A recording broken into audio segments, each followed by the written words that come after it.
La semana pasada quedamos entonces en lo que es, bueno, empezamos en todo lo que es ya la transformada de Laplace en el sentido de su aplicación a la solución de redes eléctricas, ¿ya? Y quedamos, antes de terminar, en lo que sería acá, ¿qué pasa cuando el capacitor tiene un voltaje en cero menos? Recordemos que la clave es que la transformada de Laplace permite hallar la solución algebraica en el dominio, justamente en el dominio Laplace, de circuitos que pueden tener entonces parte eh, transiente y régimen permanente, ¿ya? Y recordemos que normalmente el transiente se produce en t igual 0, normalmente también puede ser, digamos, no es que esto sea siempre papeado, entre comillas, en t igual 0, pero en la mayor parte de los casos, en t igual 0 normalmente se produce, por ejemplo, un escalón o un cambio de un switch, y eso nos saca del régimen permanente en el que estábamos y produce un transiente, y ese transiente matemáticamente no se extingue nunca, pero eléctricamente o electrónicamente sí, y llegamos entonces a lo que sería un nuevo régimen permanente, ¿ya? Entonces, lo que nos referimos es qué pasa, lo que estábamos viendo antes, qué pasa cuando la bobina tenía corriente en cero menos, o el capacitor tenía voltaje en cero menos, ¿ya? Y la impedancia en Laplace, además, recordamos que la impedancia en Laplace no considera la condición inicial en la misma impedancia, sino que se agrega como una fuente aparte. En este caso, terminamos con lo que era el capacitor, ya donde la impedancia, o sea, la impedancia la colocamos acá, y aquí colocamos entonces lo que es la condición inicial del capacitor, en este caso como fuente de voltaje. Ya hay que tener cuidado con la polaridad ahí, ya que tiene que ser, como indiqué anteriormente, la misma polaridad que teníamos acá. ¿Ya? Ahora, también está entonces la alternativa de colocarlo como vemos ahí, también está la alternativa, ¿verdad?, de colocarlo como fuente de corriente en paralelo, pero esta alternativa se usa menos porque normalmente tiende como a complicarnos el circuito en vez de ayudar, ¿ya? Pero también se puede ver de esa manera que está ahí. Ahora, alcanzamos a ver también este ejemplo que está acá, ¿ya? Donde aquí teníamos la bobina del capacitor sin carga y se trasladó a este circuito, y aquí teníamos la bobina del capacitor con carga y se trasladó a este circuito, donde ahí consideramos entonces las condiciones iniciales. Es decir, podemos comparar que el mismo circuito, solamente que se agregaron estas fuentes que reflejan lo que es la carga inicial. ¿Ya? Y voy a cambiar esto acá, la flecha. Ya. Ahora, quedamos en esto. ¿Qué pasa con las bobinas acopladas? Que normalmente son una fuente de bastante estrés. Bueno, brevemente vamos a recordar que las bobinas acopladas se produce el fenómeno entonces que el campo magnético generado por una se enlaza con el campo magnético de la otra, y eso resulta en la modificación de las corrientes y los voltajes de ambas. Es decir, hay una realimentación a través del campo magnético entre las dos bobinas. ¿Ya? Entonces, ¿vieron este tema de la convención de los puntos, me imagino?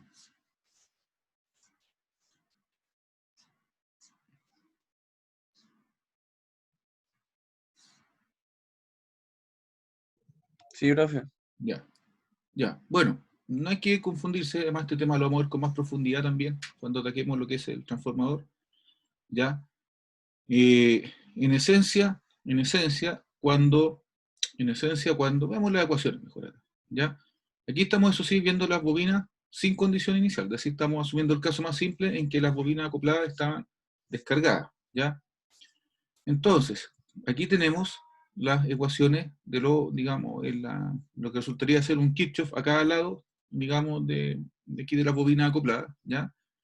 Y lo interesante entonces es que el mutuo acá se trata como si fuera otra bobina, ¿ya? Entonces este mutuo es como una bobina fantasma que aparece en las ecuaciones de ambos lados, ¿ya? Ustedes se fijan, va multiplicado por la derivada de la corriente, es decir, tenemos entonces que en la bobina 1, el mutuo o la bobina 2 influencia o secuela a la bobina 1 a través del campo magnético, y eso aparece con este término que está aquí en la ecuación. A través del mutuo, entonces la bobina 2 influye en la bobina 1 y modifica su voltaje. Al mismo tiempo, tenemos acá que en el voltaje 2, en la ecuación del lado derecho, el mutuo vuelve ahora a influir en la bobina. Entonces tenemos acá la ecuación que corresponde netamente a la bobina 2, y además, a través del mutuo, en la bobina 2 influye, o sea, la bobina 1 influye en la bobina 2, ¿ya? Así que queda como cruzado este tema. Ahora, ¿cómo lo vemos en Laplace? Si nosotros aplicamos la transformada a las ecuaciones a ambos lados, obtenemos lo que tenemos aquí, ¿ya? Ahora, recuerden que cuando aplicamos la transformada a una derivada, aparece un término que es menos la variable en cero, pero aquí como nosotros asumimos que esas variables en cero eran nulas, entonces por eso que la ecuación queda casi en esos términos, ¿ya? Así que bueno, en resumen, la, la ecuación en el tiempo para la bobina acoplada se traslada sin mayor ciencia a lo que sería Laplace, ¿ya? Conservamos los mismos términos de inductancia y la inductancia mutua, ¿ya? Ahora, ¿qué pasa si las corrientes entran por lo que se llama polaridad magnética distinta? Es decir, ¿qué pasa si la corriente entra por punto y la otra por no punto? Entonces ahí tenemos que colocar menos aquí en esta parte que está acá, ¿ya? Es decir, usamos menos m en vez de m cada vez que las corrientes no entren. O sea, me acuerdo que también cuando hice esta asignatura siempre era como confusión ese tema del punto, ¿ya? Así que la manera que yo lo explico, que creo que es como la más simple, es si entran por puntos distintos, negativo. Si entran por puntos iguales o por no puntos, entonces en ese caso correspondería a signo positivo, ¿ya? Aquí tenemos un ejemplo, ¿ya? Tenemos entonces acá un circuito relativamente simple con bobina acoplada, que se parece mucho a lo que sería un transformador lineal, como le digo, que después en la materia que viene, que vamos a ir viendo después en el semestre, ¿ya? Y se nos pide calcular entonces el voltaje de salida VO/S, ¿ya? Obviamente presente en esta resistencia que está acá, ¿ya? Entonces lo primero que hacemos es trasladar el circuito al dominio de S, ya que no está acá dibujado en la diapositiva, y obtenemos las ecuaciones que tenemos acá, ¿ya? Entonces en estas ecuaciones, igual que en el caso anterior, obviamente tenemos la presencia del mutuo, ¿ya? Y luego resolvemos el sistema de ecuaciones, ¿ya? Respecto a esto, respecto a esto, bueno, hay varias herramientas para solucionar sistemas de ecuaciones con literales que se llaman, ¿ya? Digamos con variables. Tenemos lo que es el Symbolab, que es online, que es gratuito. Tenemos el software de las Inspire, si es que alguien tiene la calculadora. Tenemos MATLAB también, que resuelve esto, ¿ya? Y bueno, las evaluaciones, tenemos alumnos que resuelven a mano y otros alumnos que resuelven por calculador, etcétera, pero eso tiene que quedar explícito en el desarrollo. Ya en el desarrollo tiene que colocar resolviendo por MATLAB, resolviendo por, en el fondo, nosotros no estamos evaluando tanto la resolución del sistema de ecuaciones, sino que obviamente todo el concepto completo del ejercicio, ¿ya? Así que si se va a resolver por un método que no es a mano, tiene que quedar explícito ahí en el desarrollo qué método se usó para encontrar la solución, ¿ya? En este caso, entonces, obtenemos esta solución que está acá, que es obviamente I2DS, ¿ya? A nosotros nos interesa obviamente cuando nosotros ejecutemos la solución, por ejemplo, con un software o con la calculadora, nos van a dar las dos soluciones, nos quedamos con I2. I2 es la que nos interesa, ya que es la que pasa por la resistencia donde queremos calcular el voltaje, ¿ya? Entonces, tenemos ahí lo que sería I2, y luego, ojo, cuidado con el signo, porque I2 viene en contra del sentido del voltaje, por lo tanto, corresponde invertir el signo, que es lo que tenemos acá. ¿Ya? Cuidado, digamos, a veces con esos pequeños, no tan pequeños detalles. Entonces, obviamente, es una muy simple ley de Ohm, pero con signo negativo, debido a que I2 y VO están en contra, obtenemos entonces el resultado que tenemos ahí. ¿Ya? Igual el resultado es un poco aparatoso. ¿Ya? Además, el hecho de que no le hemos dado valor a ninguno de los parámetros, por supuesto que nos resulta una ecuación, o sea, un resultado más o menos voluminoso. ¿Ya? Ahora, ¿cómo resolvemos el problema cuando los inductores tenían carga inicial? ¿Ya? Entonces es algo muy similar en el sentido que vamos a colocar lo que serían las fuentes.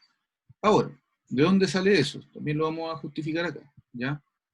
Tenemos que estas son las ecuaciones en el tiempo, ¿ya? Para los voltajes de ambas bobinas, las ecuaciones diferenciales que definen los voltajes de ambas bobinas. Aplicamos ahora transformada de Laplace a ambos lados, en ambas ecuaciones, ¿ya? Sin embargo, como ahora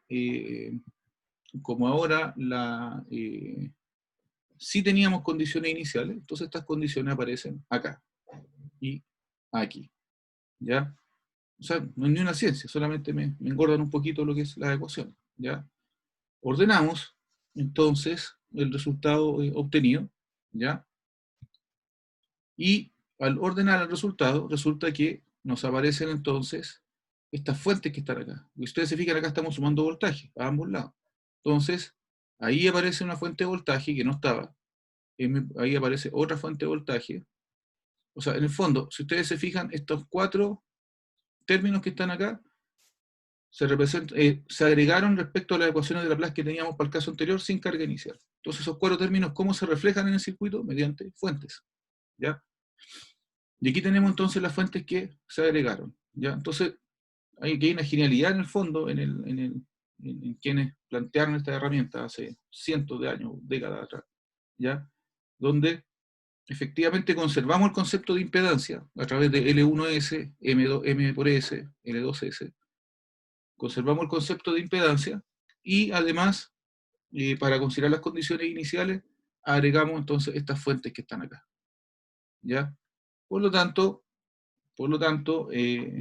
aquí también en un comentario aparte, recordemos que yo planteé cuando empezamos a ver esto, de que la transformada de Laplace se parece a la solución por Fasor, pero esto es más completo, porque resulta que recordemos que para resolver en Fasor, ¿cuál es la condición que nosotros estamos suponiendo al resolver por Fasor?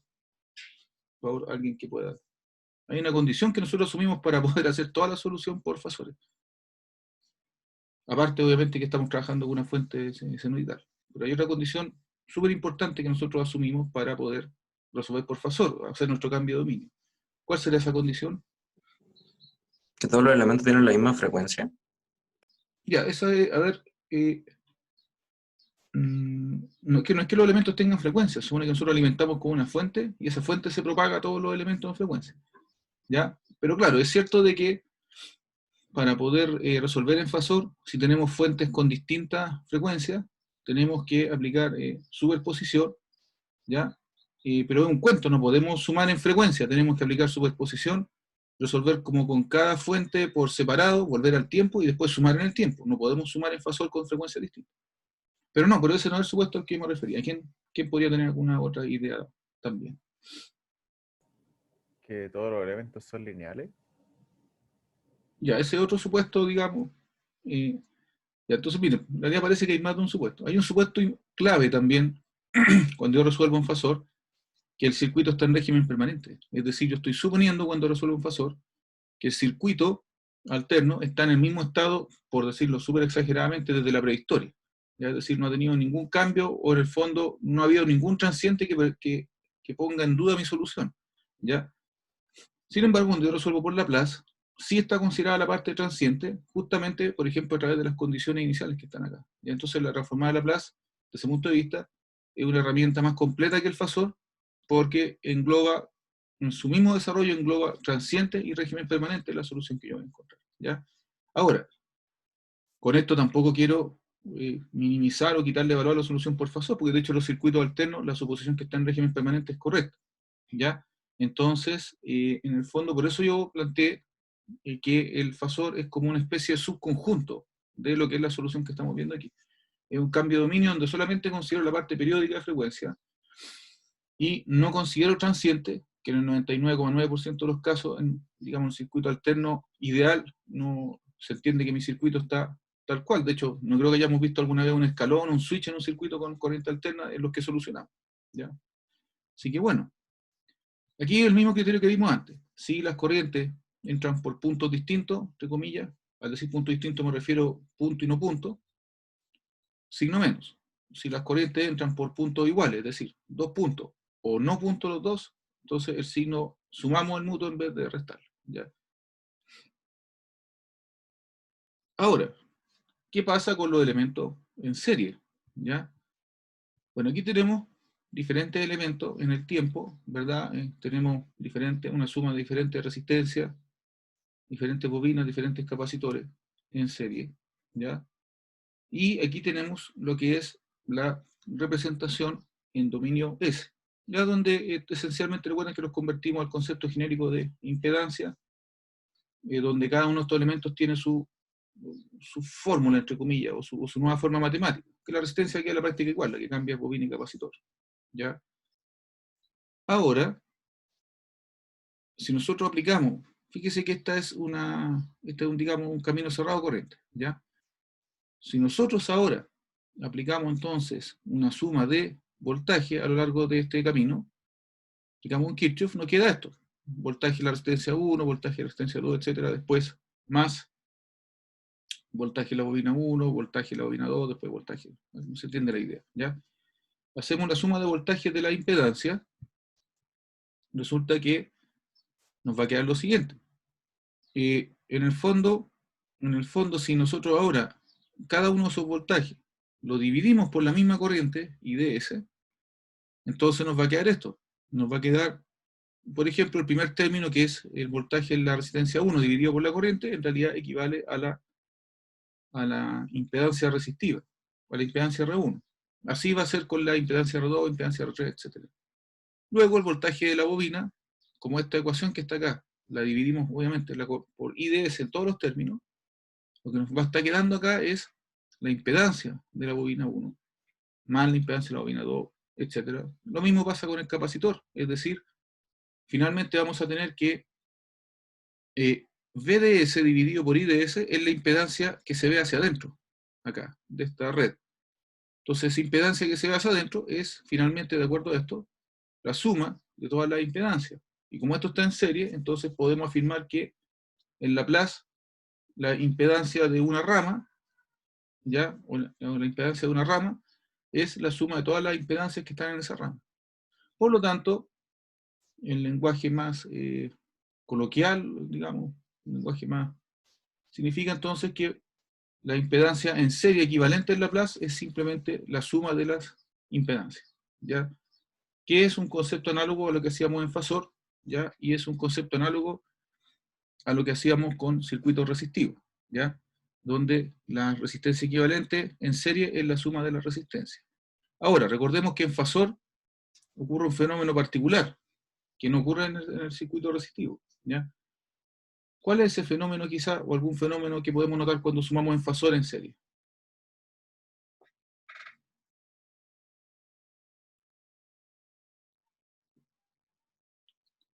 Se lo pregunto de esta manera, cuando sumamos en serie en fasor, ¿pueden anularse las resistencias entre sí?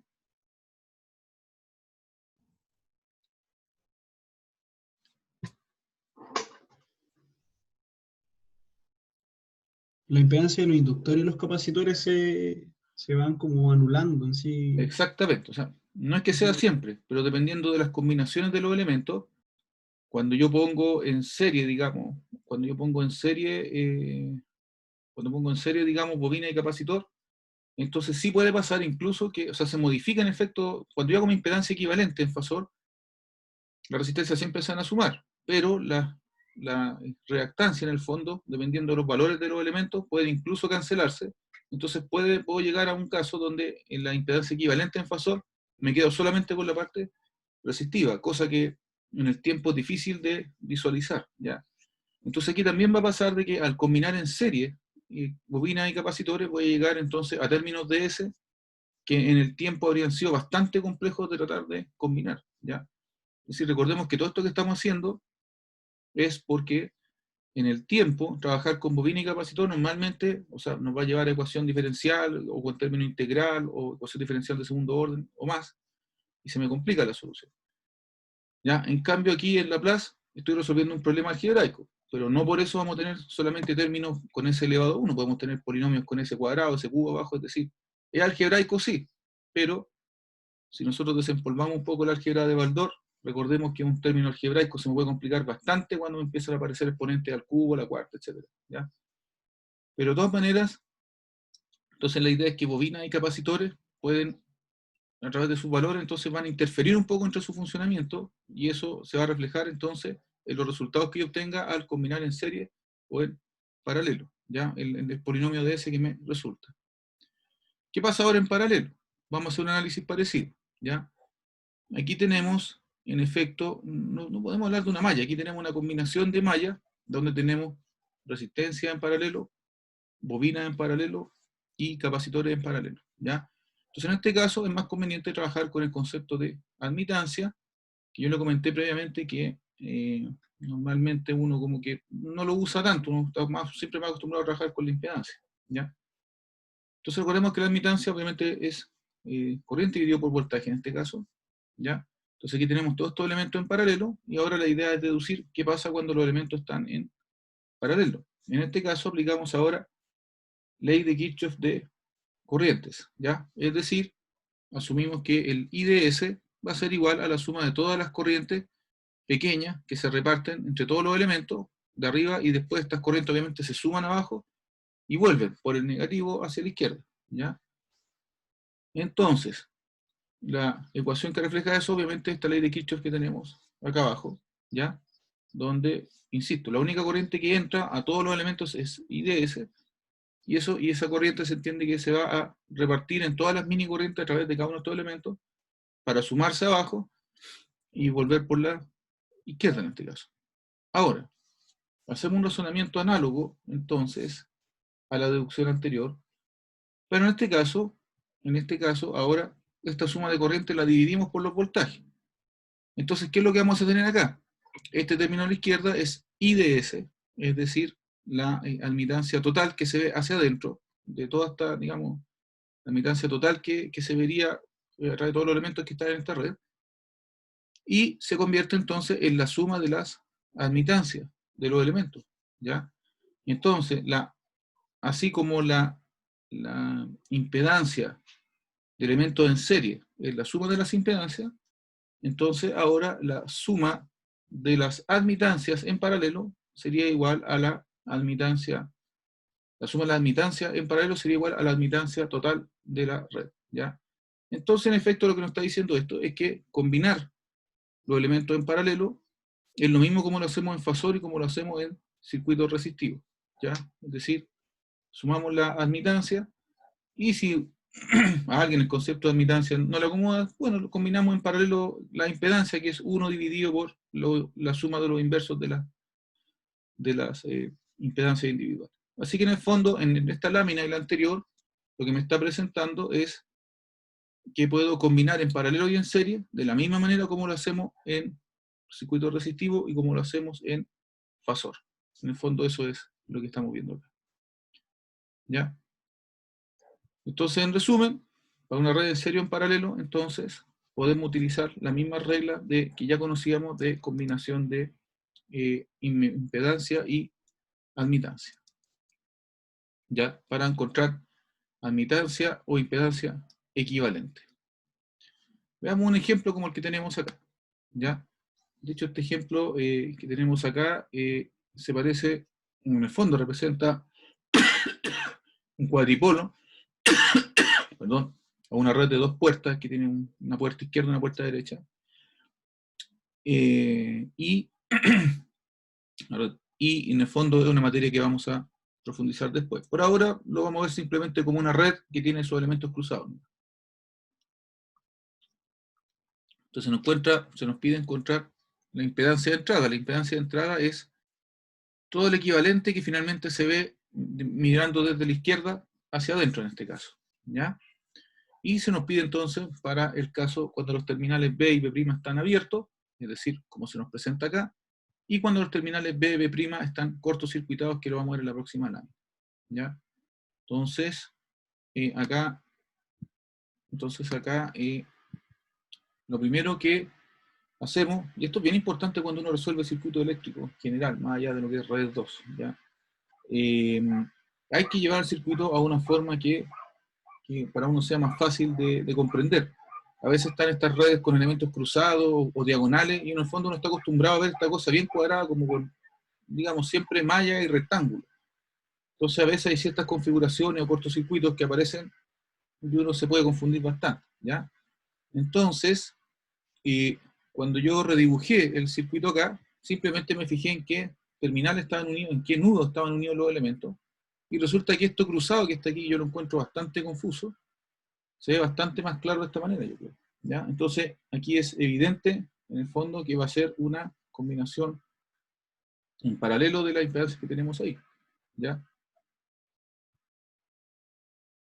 ¿Qué sería eso que tenemos? ¿Ya? Entonces, obviamente hacemos el inverso hacemos el inverso de los inversos, que serían las combinaciones en serie de acá y de acá, y nos resulta eso que está ahí. ¿Ya? Así que, Profe, bueno, disculpe. perdón. Disculpe, sí. ¿Le puedo hacer una consulta? ¿Sí? Entonces, en el primer circuito, ese como cruz que se ve al medio, no es un nodo, sino como que un cable pasa por encima de otro. Sí, cuidado con ese tema. Cuidado con ese No hay tema. pero no hay como una notación, como que un cable se curva por encima del otro para ese tipo de ejercicio. A ver, sí, mira, ya, qué bueno que me lo pregunta, estimado.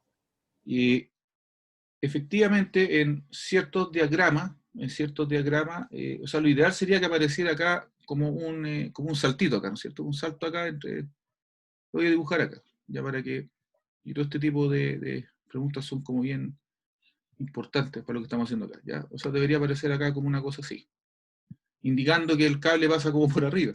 Sin embargo, en muchos esquemáticos, digamos, como digo, me he dedicado harto a la electrónica por mucho tiempo, muchos esquemáticos no aparecen esos saltitos, entre comillas, y aparecen los cables cruzados tal cual.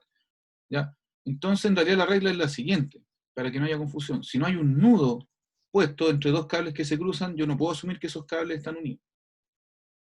¿Ya?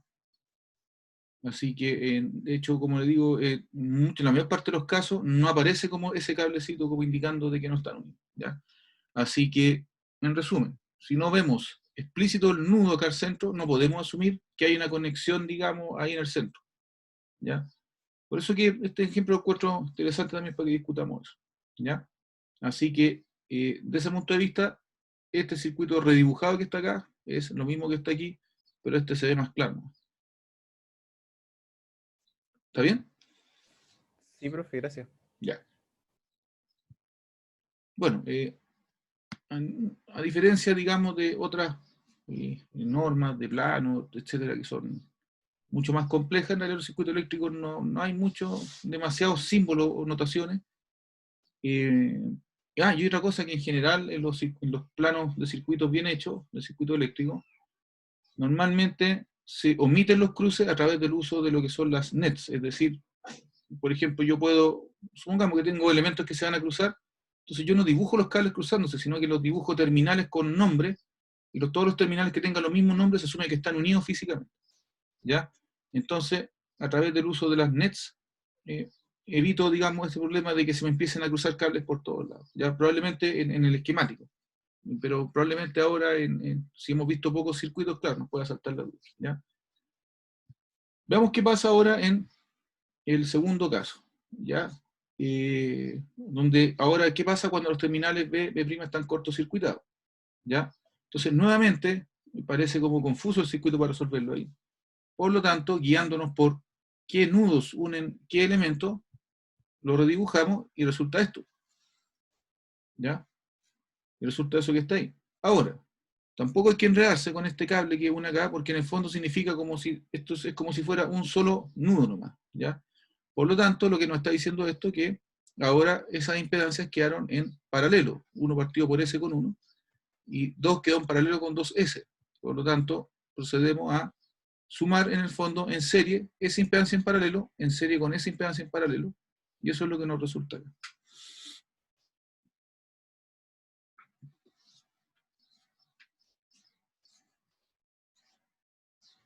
Un segundo, por favor, a ver si le puedo mostrar algo de este tema de los cruces, que yo creo que le quiero mostrar algo que le puede servir. Deme un momento, por favor.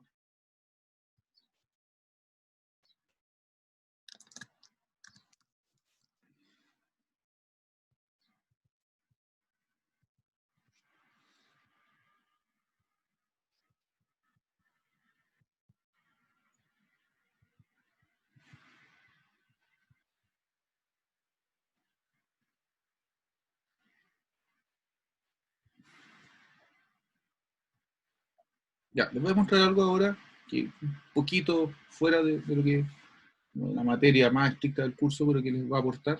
¿Ya? Un segundo, por favor.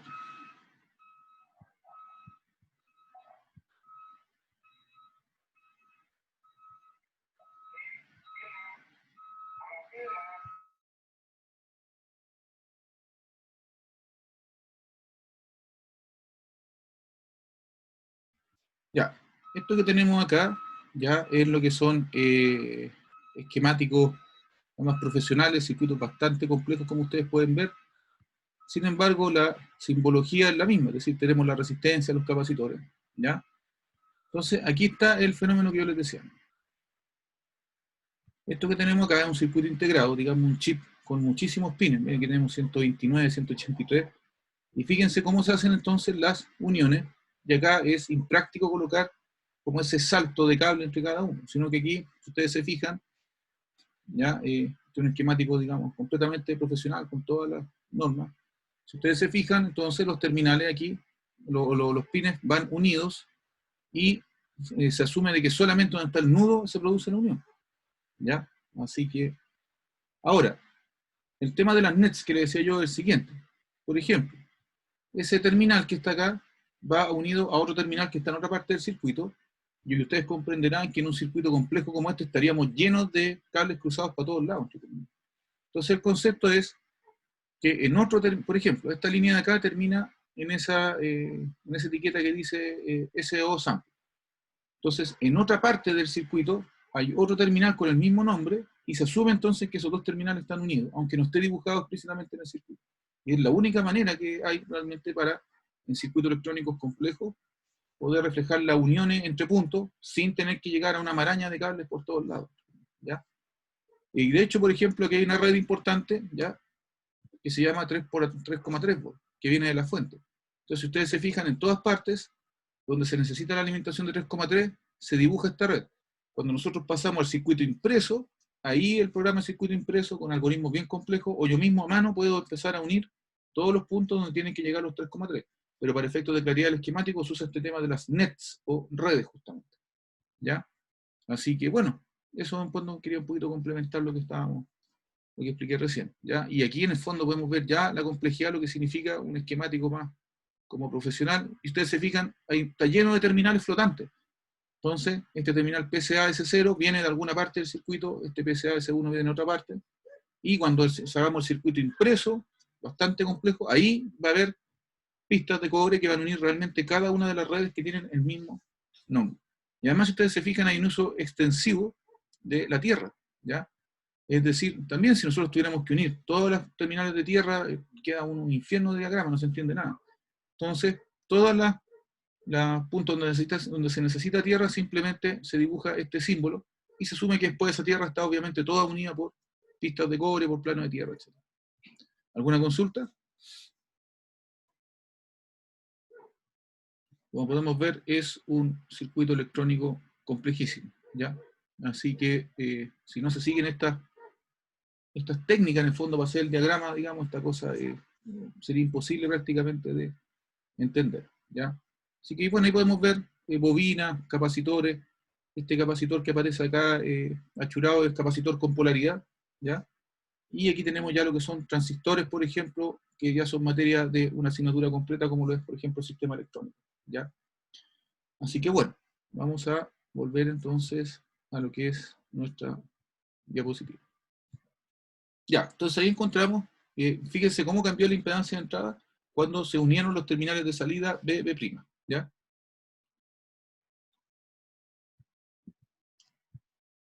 Ahora, ¿a qué nos lleva todo esto? ¿Cuál sería la consecuencia importante en el fondo? Cuando nosotros combinamos la equivalencia de los elementos, ya en dominio de Laplace, es decir, cuando trasladamos los elementos con su impedancia y las fuentes, la llamamos a Laplace.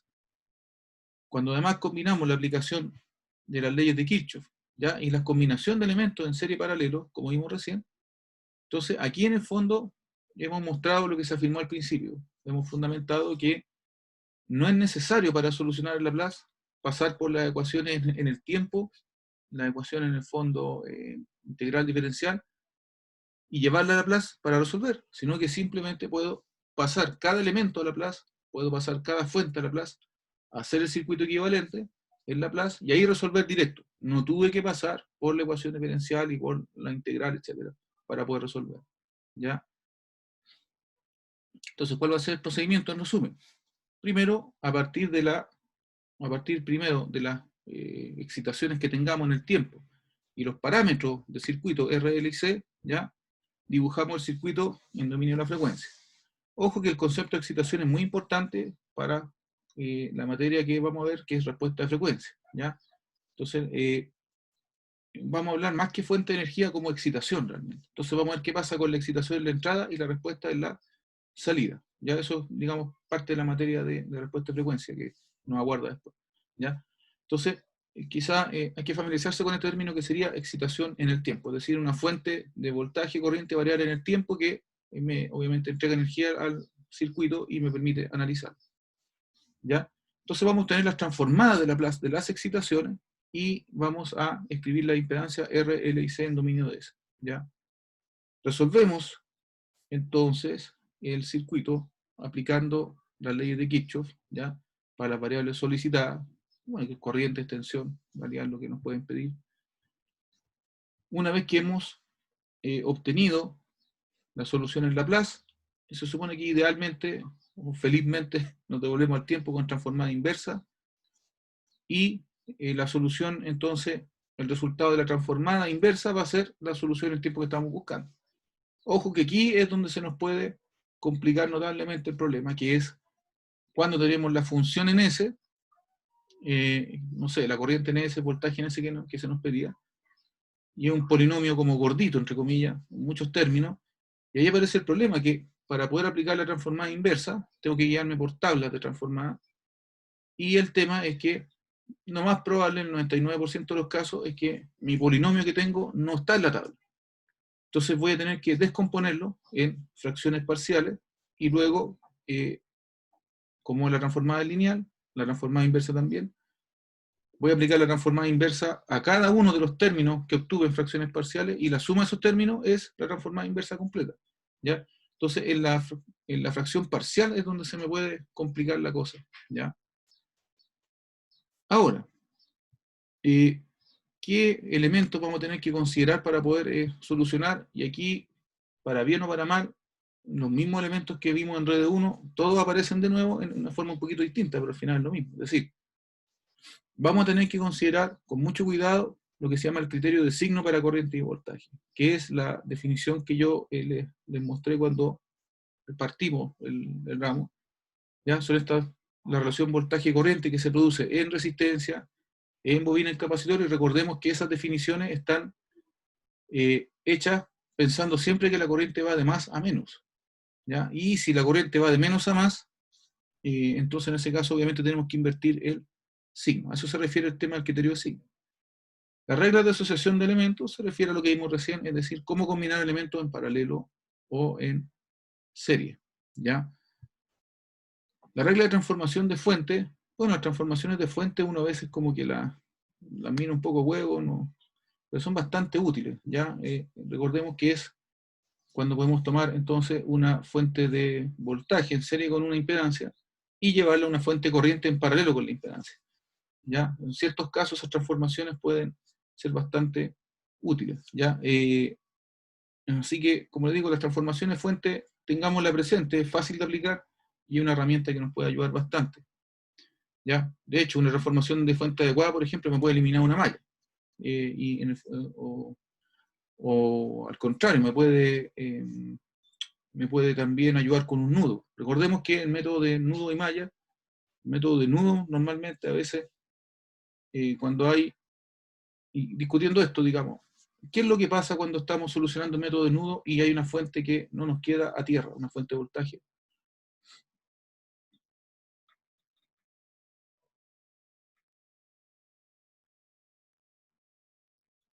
Hay que hacer como un supernodo. El supernudo, exactamente, ¿ya? Y el super, bueno, no sé, me mencionaron con nudo, pero también se puede decir nodo, ¿ya? El supernudo también es un tema, digamos, tenemos que hacer esto de hacer como, en el fondo, la superficie potencial, empezar a monear con las corrientes que entran y salen de cada lado. Entonces una transformación de fuente adecuada me puedo, quizás esa fuente de voltaje que no está a tierra, en serie con mi impedancia, una transformación de fuente la puedo llevar a una fuente de corriente, ¿ya? Y ya con eso puedo quizás eliminar incluso el supernudo y resolver de una manera más civilizada, ¿ya? Así que tengamos esas transformaciones en mente. Bueno, ya vimos que se puede aplicar la ley de Kirchhoff, y el principio de superposición acá en realidad no lo vamos a utilizar mucho, ¿ya? Y lo vamos a discutir más en lo que es respuesta de frecuencia y sistema lineal, ¿ya? Y también, por supuesto, tenemos que estar súper claros con la aplicación de mallas y nudos, ya por eso que arreglamos un repaso de estas técnicas, ya, que se está haciendo como en paralelo con cátedra ahora, ya. Y, por supuesto, que nuestros viejos amigos Teverin y Norton van a volver aquí, se pueden volver a manifestar, ¿ya? Y perseguirnos si es que no tenemos claro el concepto. Así que esencialmente todo lo que hacíamos en el tiempo y todo lo que hacíamos en Fasor aquí son los mismos elementos, ¿ya? Bueno, antes de pasar a ver algunos ejemplos más en detalle, ya, aquí es interesante discutir el teorema del valor inicial y valor final, ya que es una de las partes como más matemáticas de lo que estamos viendo aquí con la transformada, ¿ya? Estos son teoremas, ¿ya?, que son útiles entonces para determinar a partir de la función en Laplace cuál va a ser el comportamiento de la función original en el tiempo, en lo que sería 0, digamos en t igual 0 y cuando t tiende a infinito. Entonces la idea es a partir de la misma función, a partir de la función en dominio Laplace, predecir cómo se comporta la función en el tiempo para dos instantes particulares, t igual 0, ¿ya? Y t infinito no podemos decir que es un instante, porque como es un límite en el fondo, se supone que no llegamos nunca ahí, ¿ya? Pero en el fondo la idea es que nuestro t infinito, en términos de ingeniería eléctrica, nuestro t infinito va a ser un t donde ya el comportamiento del circuito para mí está en régimen permanente, ¿ya? Entonces, eso es importante considerarlo, porque matemáticamente nunca llegamos al infinito. Pero en términos prácticos de ingeniería, nuestro infinito, como lo dije en la clase anterior, puede ser, no sé, si todo mi circuito transiente, si quizás llego a ver, no sé, por ejemplo, supongamos, llego a un 0,01% del valor final en 10 milisegundos, es decir, un transiente rápido, entonces un segundo para mí ya es infinito. Porque si ya en 10 milisegundos llegué al 0,001 o al 99,99% del valor, digamos, que me predice la matemática, supongamos, mi voltaje se estabilizó en 3 volts o llegó a 2,99998 volts en 10 milisegundos. Obviamente el voltaje tiende a 3 volts, entonces ya en un segundo o dos para mí ya sería mi infinito, ¿ya? Ese es un tema obviamente de debate con los matemáticos. Los matemáticos siempre le dicen, no, es que no se llega nunca, ¿ya? Ahora, entonces, esto es importante, con el teorema del valor inicial y final, entonces yo puedo comparar los valores que obtengo matemáticamente con este teorema y los puedo comparar con el comportamiento del circuito en el sentido de, por observación, digamos que yo sé que el circuito, por ejemplo, va a tender a un valor y además compararlo con la matemática que obtuve como resultado del desarrollo, ¿ya? Ahora, una cosa importante, eso sí, es que el teorema del valor inicial asume entonces que la función no tiene, no, digamos, no hay una función impulso ahí, porque ahí, digamos, el tema se nos complica, ¿ya?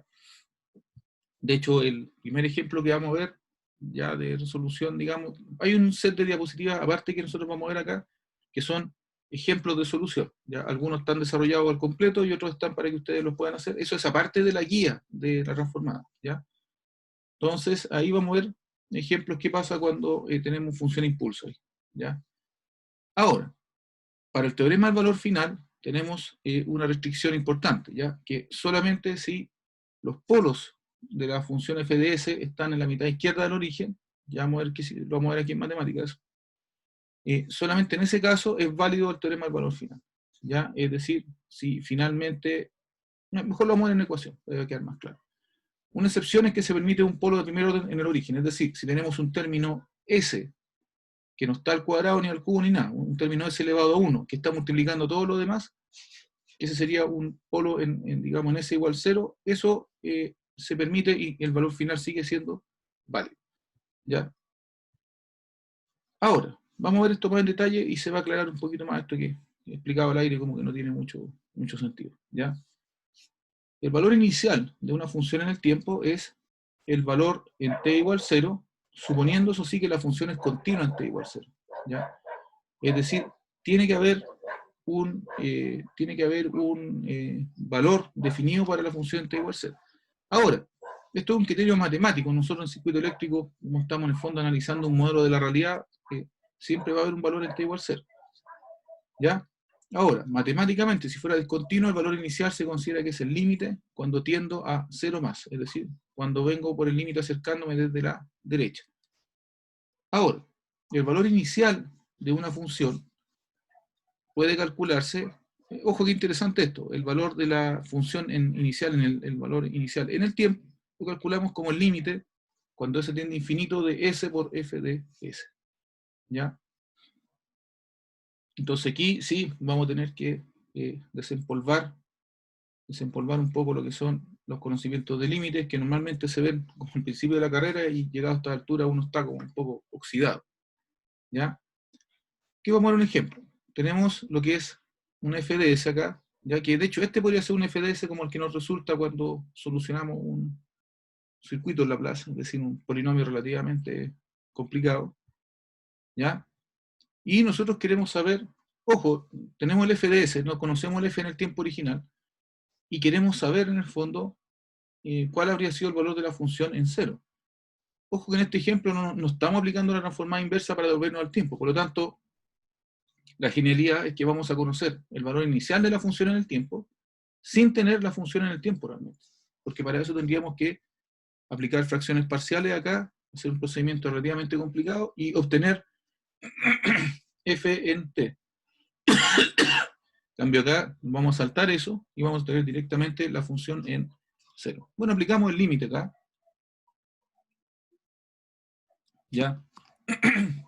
Donde acá, obviamente lo que tuvimos que hacer aquí fue dividir por ese cubo. Obtenemos esta expresión y llegamos a menos 2/3. ¿Ya? Entonces a través del teorema, sin conocer la forma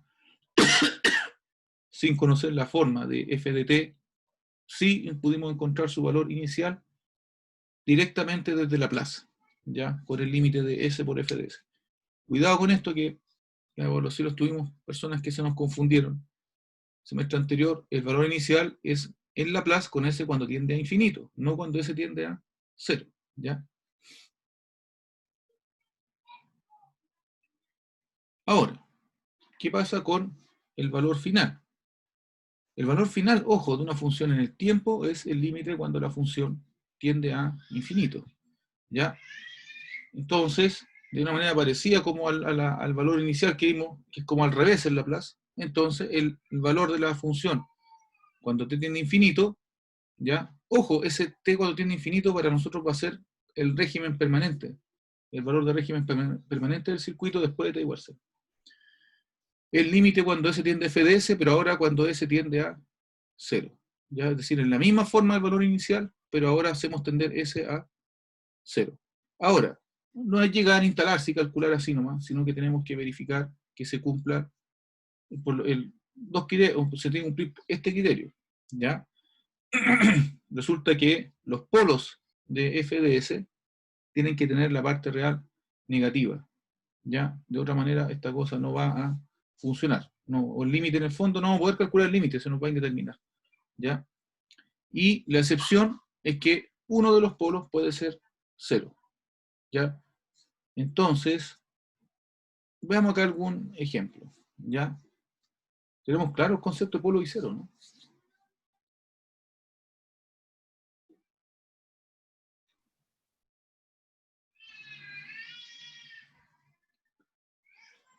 Bueno, a ver, el concepto de polo y cero lo vamos a profundizar en lo que es respuesta a frecuencia. Por ahora, podemos verlo de manera súper simple, como los polos son entonces las raíces de S en el denominador, y los polos, o sea, los polos van a ser las raíces de S en el denominador, y los ceros van a ser las raíces de S en el numerador. ¿Ya? Así que normalmente no se produce la complicación en los polos, porque si por ejemplo uno de los polos se me anula, entonces la función al dividir por 0 se indetermina y ahí se complican bastante las cosas. ¿Ya? Veamos acá un circuito, ¿ya? Donde queremos encontrar los valores inicial y final de B0 de t que está definido acá en esta resistencia. ¿Ya? Llevamos el circuito a Laplace, ¿ya? Que esto está como puesto un poco abreviado acá. Llevamos el circuito a Laplace y resolvemos mediante el método que nos acomode, mallas o nudo, ¿ya?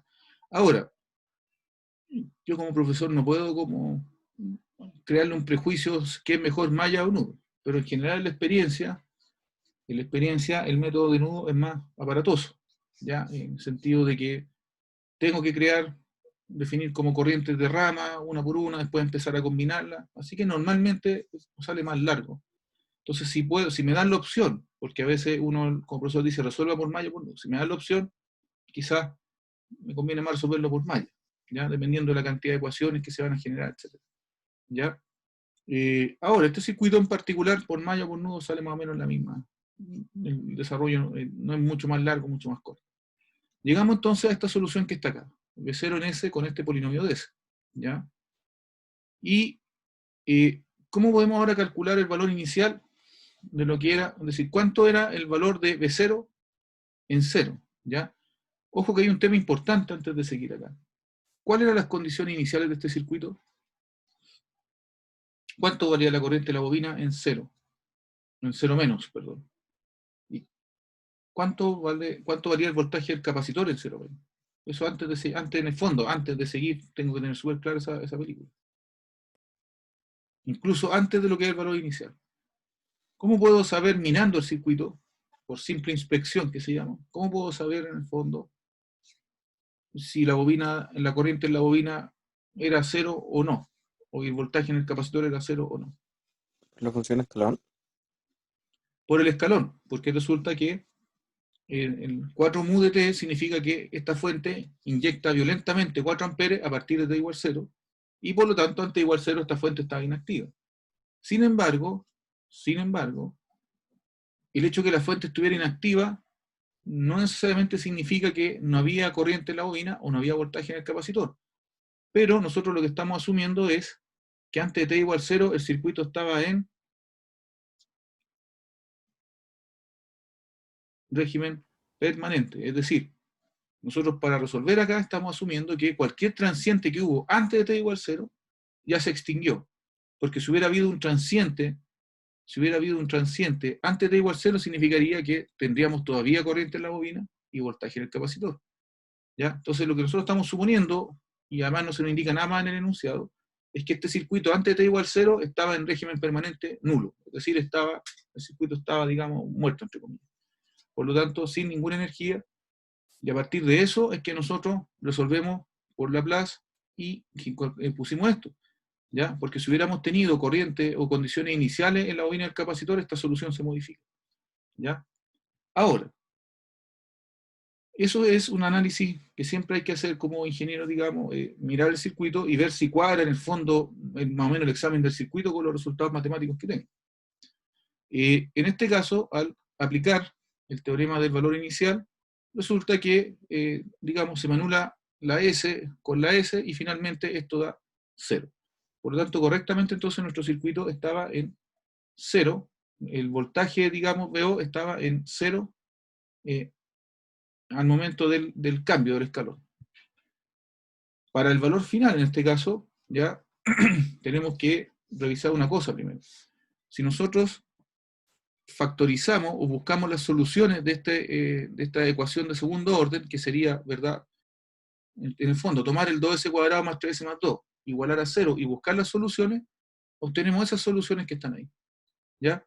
Y además, esta S que está acá significa un polo en 0. ¿Ya?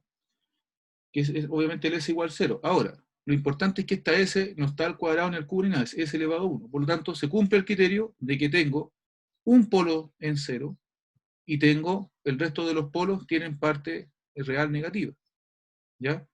Entonces, habiendo verificado eso, un polo en 0 y que el resto de los polos tienen partes reales negativas, ahí puedo aplicar el criterio del valor final. ¿Ya? Y entonces, fíjese que sin devolvernos al tiempo, solamente de la función en Laplace, obtenemos entonces, y a través del límite, que el valor final al que va a tender este voltaje es 4 volts. 4 volts. ¿Ya? Entonces, el régimen permanente anterior era nulo, vino el escalón, vino el cambio, vamos a tener un transiente que vamos a ver la gráfica ahora, y luego el nuevo valor en régimen permanente van a ser 4 volts. ¿Ya? Aquí tenemos la gráfica entonces. Para poder hacer la gráfica, tuve entonces que tomar el V0 en Laplace, pasarlo al tiempo, ¿ya? Que aquí lo tenemos, y ojo que esto también, siempre estos resultados van multiplicados por el escalón, porque se entiende que nuestro valor, nuestro análisis de Laplace es válido t igual 0 en adelante. Entonces aquí está la función en V0, aquí estábamos en el valor, en valor nulo al principio, aquí se produce el cambio en t igual 0, este sería nuestro transiente, y finalmente aquí en la gráfica está súper claro cómo tendemos a 4 volts, o llegamos a 4 volts en el fondo. Entonces, insisto, matemáticamente estas exponenciales nunca se van a anular por completo, por lo tanto nunca llegaríamos a los 4 volts, siempre sería 3,999, etc. Pero en términos prácticos, en términos de ingeniería eléctrica, por supuesto que vamos a llegar a los 4 volts, ¿ya? Entonces, a grosso modo podríamos decir que nuestro transiente duró 6 segundos, ¿ya? Y si nosotros nos fijamos, bueno, obviamente no tenemos aquí la resolución como completa del gráfico, pero podríamos decir que nuestro transiente fue de aproximadamente unos 6 segundos, ¿ya? Entonces el transiente, por eso tiene su nombre, va a ser el comportamiento del circuito entre dos regímenes permanentes, ¿ya? El anterior y el nuevo, ¿ya? Ahora, y para finalizar, digamos, ¿por qué llegamos a un valor continuo como, ¿por qué llegamos a un valor continuo como voltaje finalmente? Porque podríamos haber tenido quizás algo oscilatorio, hay muchas formas. ¿Por qué llegamos a un valor continuo? Porque las dos exponenciales se hacen cero No, a pero medida que crece el tiempo. claro, eso sería matemático, pero eléctricamente. Eléctricamente, ¿por qué llegamos a un valor continuo, ¿no? A 4 volts? Veamos el circuito. Porque la fuente no varía en el tiempo. Porque estamos alimentando con una fuente continua. Entonces, ¿qué va a pasar? A la larga, y esa a la larga justamente es el régimen permanente cuando tiende a infinito. A la larga, la bobina se va a cortocircuitar y el capacitor se va a cargar por completo y se va a abrir. Y cuando el capacitor se cargue y se abra, ahí vamos a llegar a los 4 volts que estábamos viendo ahí. ¿Ya? Así que es interesante el tema. Es decir, fíjese que nos cuadra el análisis de condición inicial, viendo el circuito solamente, sin matemática, viendo el circuito yo sé, con la experiencia de que la bobina se va a cortocircuitar, el capacitor se va a abrir porque estoy alimentando con continuo, por lo tanto mi valor en régimen permanente inevitablemente tiene que ser constante. Además nos cuadra con lo que es valor inicial y final, ¿ya? Y nos cuadra con lo que vemos en el gráfico. Entonces, sí es importante esto, los ejercicios, los problemas, hay que mirarlos de varios ángulos. Yo no puedo como papeadamente solamente, la matemática, desarrollo, Pablo. Tengo que pensar un poquito y analizar en el fondo si mi resultado cuadra con lo que estoy viendo, o la realidad física se supone en el circuito. Entonces, particularmente cuando alimento con corriente continua, es relativamente fácil predecir que el régimen permanente va a ser, digamos, también un valor en continua, ¿ya? Otro tipo de excitaciones no es tan simple. Así que, Profe, ¿sí? quería hacer una pregunta. ¿Puedes hacer una ¿Acá? diapositiva? ¿Sí? Sí. ¿A qué se refería con eso de los polos de cero, la parte de abajo? Ah, ya. A ver, la idea es la siguiente. Los polos van a ser las soluciones del polinomio que está acá abajo, ¿ya? Entonces este polinomio está factorizado, ¿no? Esto sería s por 2s cuadrado más 3s más 2. Ah, Si ya. yo multiplico el s, me quedaría 2s cubo más 3s cuadrado más 2s. ¿Me sigue, verdad? Sí. Ya, entonces ese denominador en realidad, si yo lo soluciono, si yo busco las soluciones igualando a 0, tendría que tener 3 soluciones porque me queda una ecuación de tercer orden abajo.